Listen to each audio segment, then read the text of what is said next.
What is up, and welcome to another day of USPSA Factory Gun Nationals coverage. I'm Kemble, and this is Chris Tilley. a riveting stand and shoot stage. What do you think, bud? It's pretty boring. It wasn't easy though. Now, I'll tell you, the strategies have to be different between open and production. Open, you assume you're going to absorb some amount of Charlie's, Deltas, Mikes, etc. But in production, there was very little room for error. It was all about points on strong hand weekend. My strong hand weekend was absolutely horrific, and it crushed me on the stage. I mean, the points were ridiculous. I don't think I shot but one alpha in that whole strong hand run. Now, the lighting conditions on some of the other bays were of importance to your performance, but this is one of the bays that was more tolerant of the cross lighting from the rising sun. It absolutely was, and it was really good. If that was one of those bays where you couldn't see, you're going to be in trouble because you could have perfect sight picture and jerk that trigger on this thing and come into a wrong position. It was hard just as it was. It was a good stage. I mean, for what it was testing, I suppose. It's not very happy with how my performance was. Now, this is Squad 1, Stage 1, so this is your first time shooting today, and obviously to come and deliver a performance like this after having performed so well in open, it's hard on your mind. And I think a lot of guys at home deal with this in their local matches even, and I'm interested in how you overcome things like this moment to moment. You got to have short memory on it, but at any time, at any point, my two last shots were pretty horrific, and I didn't even want to go down there and look at it. I knew they were misses off there on weekend, and you just have to have like I said, a short memory and go to the next stage and try to get as many points as you can. When you make the novel shift from an optic to iron sights, does it bring you back into that conscious mindset, maybe probably processing more than you would be subconsciously with your familiar platform? It's very easy to want to shoot off of just that one reference of a front sight, and you've got to. It's really easy to go from limited to open, but it's a little harder to go from open to limited because you have that speed mindset. Now, we didn't have a day in between, but we did have a little bit of time to go test fire the gun. And I was fighting it right then and there before I even got scored, but no excuse. It's just what it is. I mean, it shows you how hard this 9-day of nationals is.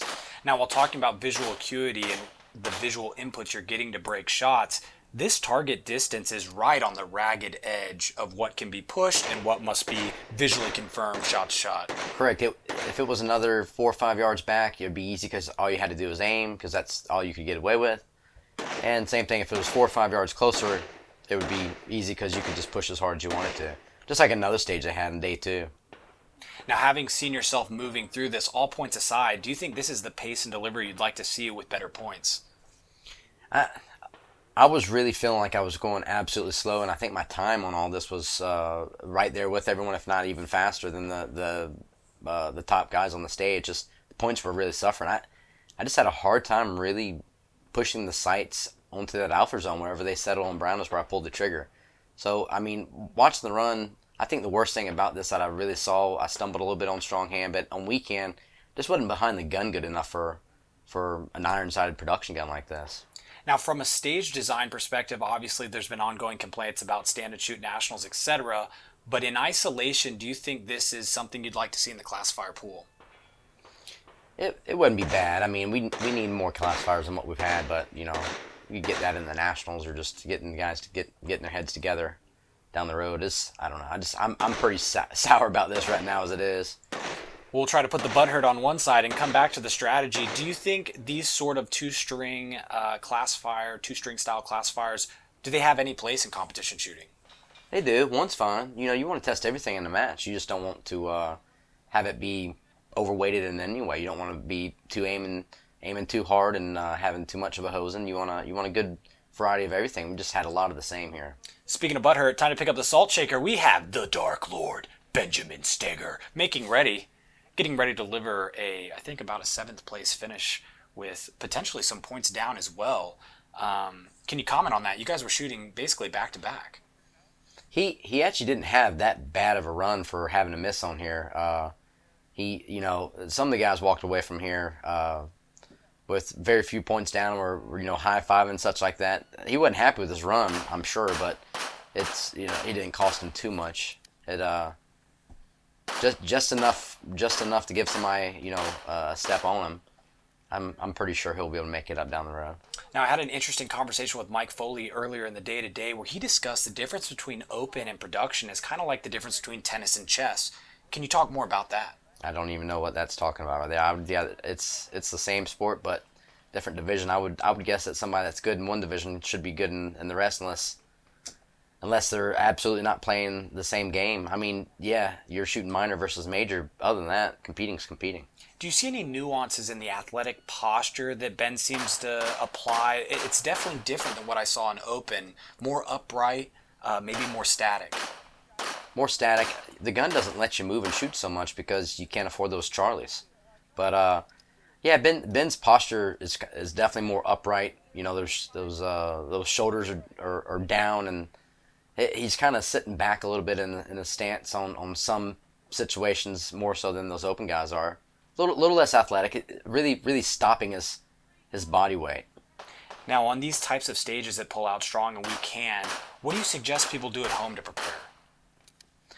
Biggest thing that I kept hearing here is people talking about they didn't shoot strong hand weekend all year, and then they saw these and they actually practice. I think it needs to be a constant maintenance in your training regimen. You know, when you go out and shoot 100 rounds, make sure you have at least 15, 20 rounds for strong hand.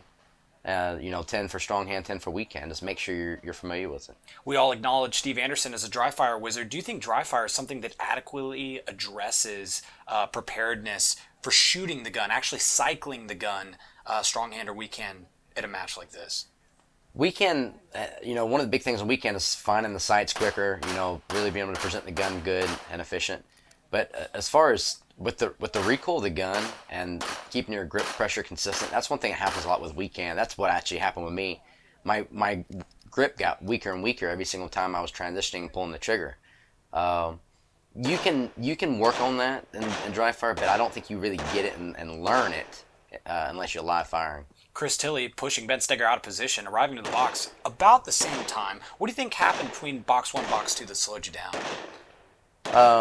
I've stumbled a little bit coming out of there on the strong hand, like I said earlier, but it was also the reload caught me when I stumbled. I kind of missed my insertion of the mag. So the last shot was here. A little head. There was the stumble a little bit with the mag. That was going to weekend.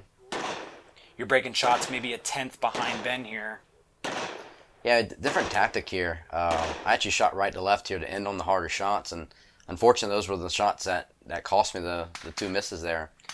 We have the stage winner, Jacob Hetherington, coming from the AMU, getting ready to deliver a stellar performance. Yeah, this was a good run for start of the day here. Speaking of being strong behind the gun, I noticed his shooting platform does mimic some of the guys that come from the tactical space. Those shoulders up and rolling forward, yep. And he specializes in production just like Ben does in this. And he's been working hard all year. He's been winning a lot of matches. I think his mental toughness here was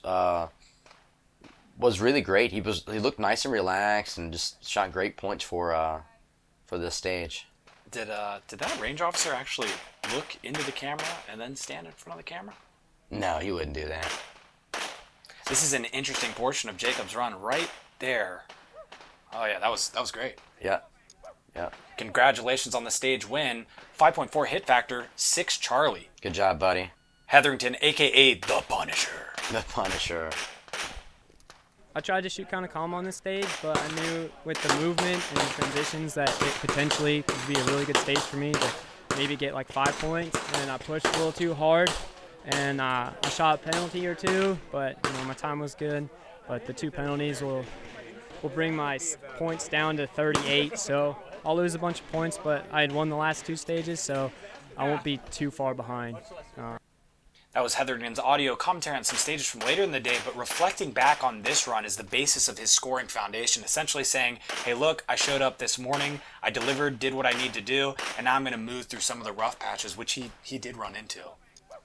You go into on a 22 stage match, there's no way around it. It's hard to have a perfect, and even if you do have a near perfect performance, there's going to be certain things you're going to want to have back.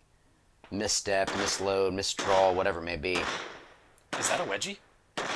That is a devastating wedgie. That's That's right, ladies and gentlemen. Hetherington here delivering a number 1 performance with a wedgie from another country. All jokes aside, I have to say these guys that come from the military, I appreciate that they bring a legitimacy to the sport by maintaining their physique and staying physically fit and doing things like this, delivering even though they are enlisted soldiers. He's a young guy too. He's under 20. Isn't he 19, I believe? It's possible. I know he's very young. Phil Strader. He doesn't have his straw man hat on. I'd say those camo pouches are pumping me up. I can barely see them. Didn't listen to the stage description here, as most of us do in the squad. In all fairness, you have so much going on. That's like the least important thing. Oh, well, they'll make you do what you're supposed to, and they get mad at us, but they won't let us do anything they're not supposed to, typically. A slight settle into the second box. But look at that, 2 Charlies, man. I mean, he only had 3 shots that are outside the A. That's hard to beat. The cadence was definitely competitive as well.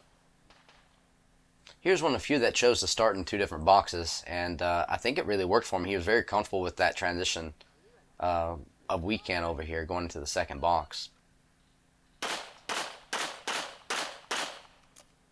Interesting movement. Yeah, I was going there. to say, slightly unconventional reload and exit. What do you think about that? Well, when you do a reload being right-handed move to your left, it's really hard to do that and be aggressive. You do that crab walk, and that's what you saw there a little bit, even on the transfer.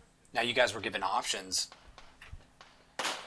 It was as good as I could do, but it was actually pretty horrible compared to everyone else. So it's a wake-up call that I'm the oldest, fattest, and slowest guy on the squad. But, all I got to do is just keep shooting and try to push my whole body a little faster to try to catch up with these guys. Luckily, there's a lot of stand and shoots, so that'll help me out a lot. But I got to just move faster and not be so fat, which I don't think I can do that between now and the end of the match. So.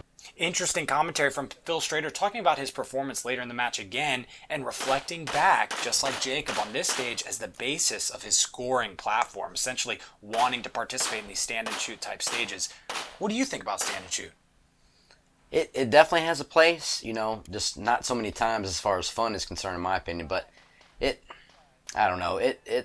I would say the consensus of most everyone here, if you have 100 guys, 99% of them are going to be wanting more movement, more field courses in it. You don't have to necessarily have a 24 round or 32 round field course to have a good stage on. You could have had a 24 round stage here and had a lot more interesting things going on. Now I have to ask, as we enter the future of shooting sports, clearly there's going to be some decisions made about what kind of stages truly test the full spectrum of what an athlete can do behind the gun. What do you think goes into a stage that is holistically analyzing who you are as a shooter? I don't think you can do it on one stage very easily. I think it does take several stages. You got to have strong and weekend, you got to have prone, you have to have moving and shooting, you got to have aiming, you have to have hosing. You've got to have distance, you've got to have tight, hard shots, and everything in between. I think, and then you got to have some of your I wouldn't say gimmicks, but gimmicky things that are going to kind of distract you mentally to stay on track. Mason Lane, 5th place. A little snag there out of the holster. A taller guy. He had a great run here as far as time is concerned, but, he had quite a bit of points down, and so easy to do. I mean, I think this was the norm, actually, as far as what points down people were having. But his time was great here. You think he used his height to his advantage on the stage? It's hard to tell. I'll tell you, that arm's about a yard long, and every yard matters at that distance. Yep, every inch matters, I thought. Warming up, getting a good stretch, drying the hands out. Mental preparation. Perhaps you've heard of Lenny Basham. He's actually a sports psychologist who's wrote a lot on this game. That was Lanny over there telling him to move that magazine so it didn't slip, wasn't it? Oh.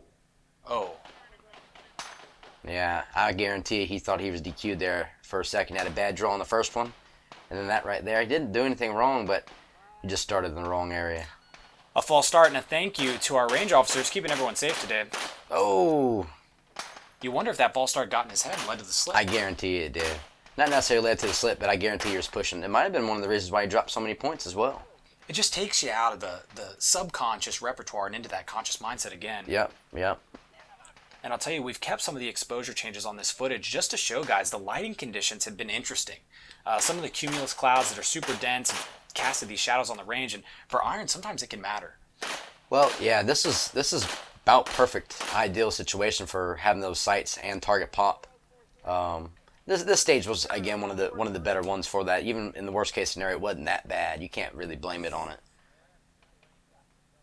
Mason taking a deep breath before he starts his second string. I think Mason is up in New Hampshire and needing one of the trainers for the SIG group. The range officer clarifying something about the stage procedure. Landon Basham told him about that magazine. I kind of like his pump-up hand-waving thing. Might integrate that in my warm-up. Oh, that false start. You hate to see it. Yep. You hate to see it.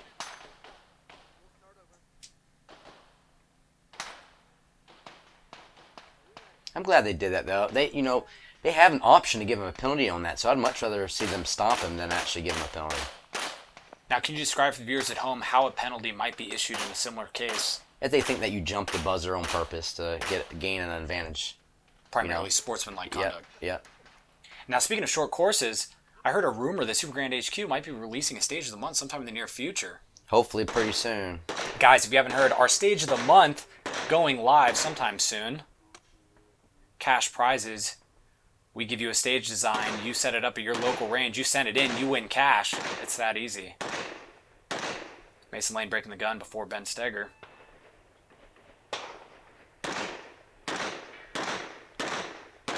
What do you think about the extension of Mason's arms? Obviously, he has a different physique. He seems to be given some slack in the elbow to bring the gun closer to his face.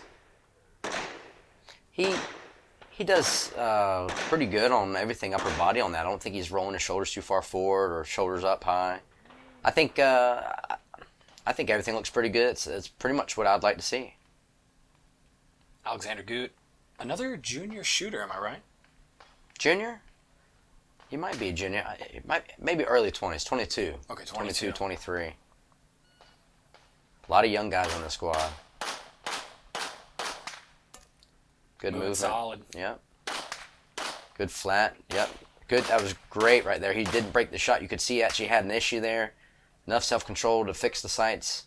The don't step on snake flag flying on the right shoulder. I'm not sure if I'm partial to don't step on snake or your rooster.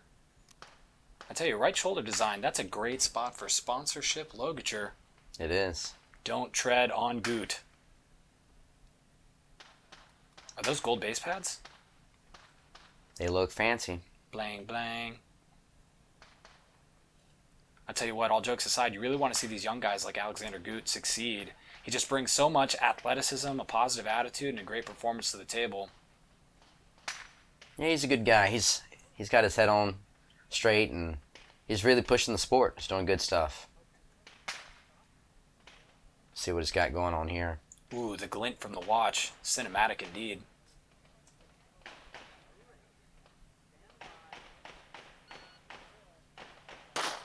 Interesting looping delivery of the gun at the draw. Did you notice that? I don't think he meant to, though. Don't you think the gun got stuck in the holster or something? We couldn't see that side when he turned, but he definitely presented the gun late.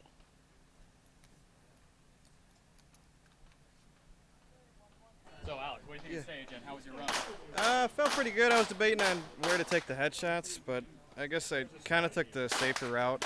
But it worked out. I only had 4 Charlie. Time was decent, I think. Jacob just ran in. He's usually pretty quick, so we'll see how that shakes out. But trying not to focus on the time right now, because usually I'm fairly quick. I gotta hit the center of the target, and I should be good. Alexander. Alex, how do you say your last name? We know how we say it. How do you say your last name? It's up for debate, I guess, by most people, but Gute. So- Now, yeah, a lot of people say Gut, which it looks like that, but yeah, Gute. Mr. Gute, how many championships here have you won, dude? Only one. Only one. How did it feel? I was, I don't know, man. I mean, when I did it, it was like, did that really happen? You know, it was crazy. I'm sure when you won your first one, it's like, did that happen? Am I dreaming? You know, it was kind of felt surreal. Absolutely. So you're obviously here competing hard, trying to get another one in. How you've been training a lot this year? Yeah, I mean, honestly, I don't think I shoot as much as these guys. This year, I'll probably be at under 30,000.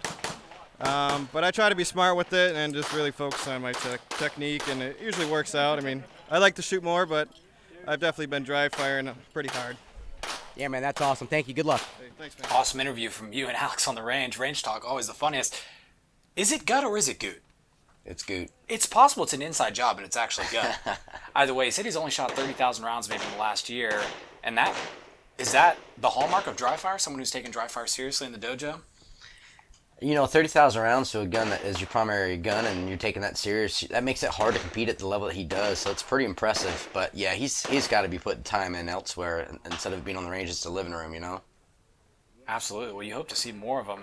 Maybe you can get some more rounds down range and knock out the Dark Lord Benjamin Steger, who we're bearing witness to in video overlay, which happens to be the future of shooting sports technology. Absolutely. TN. We still need to work out the kinks on that. Yep. Gute really does hold that gun good and strong on Strong Hand Weekend. He's by far got the flattest gun out there on the range, Strong Hand Weekend. Another one of our favorite athletes, Kwanzaa Kim, Teletubby extraordinaire, and little brother to Benjamin Steger, making ready. It's interesting. I know Kwanzaa is big on index points and choreographing with a certain level of detail that he claims leads to a higher level of performance. Not sure if it worked out here. His points, like again, he had an okay time, a little slow, but his points was what kept him from being at the very top. It's a hard stage that you perform well on at the very beginning of the match. You have those match nerves that can cost you some points. A little bit of a pump there with the gun. I don't know if it malfunctioned or not, but Are you sure that wasn't a karate chop? it could have been. It could have also been a judo chop. A Judy chop? That was a judo chop reload. We're going to have to look at that again. Why is he pointing over there? Here we go, second string coming in hot. It's interesting you talk about the mental pressure that comes with stages like this. You have so much rope to hang yourself, right? You definitely do. Where'd that second box go? An awesome view of the National Range Officers Institute USPSA t-shirt. There seems to be a lot of serious stuff going on there, including a copyright. Speaking of copyright, we've been told that all of this footage is actually subject to some form of copyright. Is it? Our legal team's sorting out the kinks right now. What do you think he uses that multi-tool for? Pulling staples out. It's got to be. Shout out to one of our not-so-sponsors, Leatherman maybe. Potentially a Gerber. He did it again, didn't That he? was a Judy chop. That was not a karate chop, that was a Judy chop. I've never seen that before, guys. That is, I'm going to have to go home and practice that. I actually take ninja classes back home, and we haven't quite reached the level of Judy chop yet. Is this Ben? Does Ben do it? This is he who cannot be named, the Dark Lord, Benjamin Steger. No Judy chop. He did it before the insertion of the magazine. Absolutely, he's pumping. So he meant to do it twice, correct? Not only is he pumping, I am also pumping all the way up. This footage is amazing. I don't think anyone else on the range saw that. I would like to know what the purpose of that is. Ooh. Oh.